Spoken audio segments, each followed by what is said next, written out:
Hallelujah, imiyona Hosanna emekisiwana Akinyenang ku ayaiba Cindanang mekisiwalongna Ibulayan tamdapulan may Min mau ba ang idam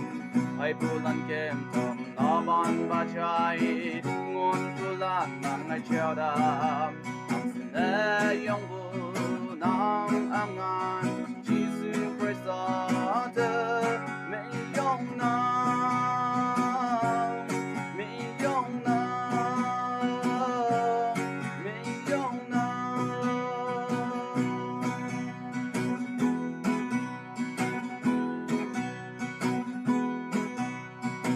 Hallelujah imiyong na Hosanna emekisiwana Akinyenang ku ayaiba Cindanang mekisiwalong na Di bulan yan tamtak bulan may